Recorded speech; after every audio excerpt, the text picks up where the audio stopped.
آپ نے صرف امتیاز جلیل کو کامیاب نہیں کیا بلکہ آپ نے اپنی ایک آزاد آواز کو کامیاب کیا کہ آپ نے سچائی کو جھوٹ پر کامیاب کیا کہ آپ نے ظلم کرنے والوں کو ہرا کر انصاف کو کامیاب کیا۔ دیکھو ہم نے ایک ایسے امیدوار کو کامیاب کیا جو غریبوں اور مظلوموں کی آواز کو بے باک طریقے سے بھارت کی سب سے بڑی پنچایت میں کھڑے ہو کر ہماری تکالیف کو اور ہمارے حق کے لیے لڑے گا۔ کہ کیا امتیاز جلیل نے کبھی ہندو مسلمان کو لڑانے کی بات کی؟ کیا امتیاز جلیل نے کبھی دلتوں پر ظلم کرنے والوں کا ساتھ دیا؟ یا پھر امبیڈکر کے ان خوابوں کو پورا کرنے کا کام امتیاز جلیل نے کیا؟ آج آپ کو یہ سوچ کر ایک تاریخی فیصلہ لینا ہے۔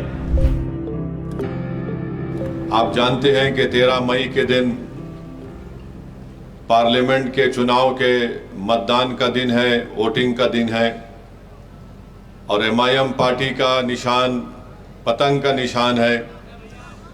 میں آپ سے یہ اپیل کرنے آیا ہوں کہ آپ تمام نے مل کر، اورنگ آباد کی عوام نے مل کر اپنی ایک آزاد آواز کو آپ نے کامیاب کیا۔ 20 سال تک کوئی اور اورنگ آباد کا MP تھا اور ایسا لگتا تھا کہ آپ کو غریبوں کو، دلتوں کو اور جو لوگ سچائی کو بیان کرتے ہیں، چاہے وہ ان کا تعلق کسی بھی سمودائے سے ہو، ان کو لگتا تھا کہ 20 سال ہم کو بندی بنایا گیا، یرغمال بنا دیا گیا۔ مگر 2019 کے پارلیمنٹ کے چناؤ میں آپ نے صرف امتیاز جلیل کو کامیاب نہیں کیا بلکہ آپ نے اپنی ایک آزاد آواز کو کامیاب کیا۔ آپ نے صرف امتیاز جلیل کو کامیاب نہیں کیا بلکہ آپ نے سچائی کو جھوٹ پر کامیاب کیا۔ آپ نے صرف امتیاز جلیل کو کامیاب نہیں کیا بلکہ آپ نے ظلم کرنے والوں کو ہرا کر انصاف کو کامیاب کیا۔ 2019 میں آپ نے امتیاز جلیل کو ووٹ دے کر صرف کامیاب نہیں کیا بلکہ آپ نے وہ مظلوم عوام، چاہے وہ دلت ہو، الپ سنکھیک سماج ہو، غریب ہو، ان سب کو آپ نے ایک امید دلائی کہ دیکھو ہم نے ایک ایسے امیدوار کو کامیاب کیا جو غریبوں اور مظلوموں کی آواز کو بے باک طریقے سے بھارت کی سب سے بڑی پنچایت میں کھڑے ہو کر ہماری تکالیف کو اور ہمارے حق کے لیے لڑے گا۔ میں آپ کو یہ بتاتے ہوئے بڑی خوشی محسوس کر رہا ہوں کہ الحمدللہ امتیاز جلیل صاحب نے جو 5 سال کا وقفہ ان کو ملا بحیثیت اورنگ آباد کے ممبر آف پارلیمنٹ کے، انہوں نے نہ صرف مہاراشٹرا، اورنگ آباد یا پھر دیش کے جتنے بھی غریبوں کے مسائل تھے ان کی لڑائی میں امتیاز جلیل نے ساتھ دیا۔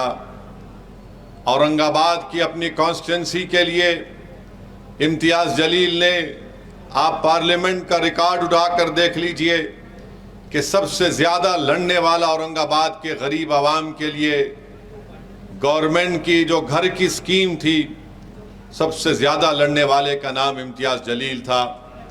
پارلیمنٹ میں کئی سوالات امتیاز جلیل نے اٹھائے اور امتیاز جلیل نے اپنی بہترین دلائل کے ذریعے خود یہاں کے جو BJP کے اب موجودہ منسٹر ہیں ان سے پوچھتے رہے کہ بتاؤ تم نے اورنگ آباد کے میرے اس پارلیمنٹ کے شیتر میں کتنے غریبوں کو گھر بنا کر دیے۔ جب کووڈ چل رہا تھا تو اورنگ آباد کے اسپتال میں غریب پریشان تھا، مر رہا تھا۔ کون تھا؟ شیو سینا تھی یا بھاجپ تھی یا کوئی اور پارٹی تھی جس نے اورنگ آباد کے سرکاری اسپتال میں وہ تمام سہولتیں ان کو دلانے کے لیے ایک ممبر آف پارلیمنٹ اورنگ آباد ہائی کورٹ میں خود جا کر کھڑے ہو جاتا ہے اور ججز کے سامنے کہتا ہے کہ میں وکیل کے ذریعے نہیں، میں غریب عوام کی تکالیف کو آنریبل جج اور کورٹ کے سامنے بیان کروں گا۔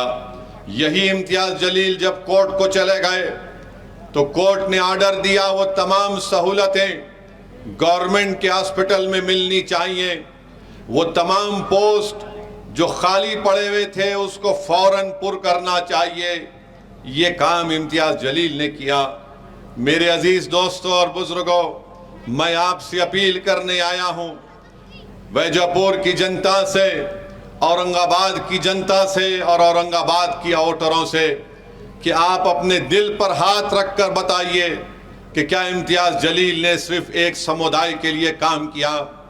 آپ اپنے دل و دماغ پر زور دار کر اپنے آپ سے سوال کریے کہ کیا امتیاز جلیل نے کبھی ہندو مسلمان کو لڑانے کی بات کی؟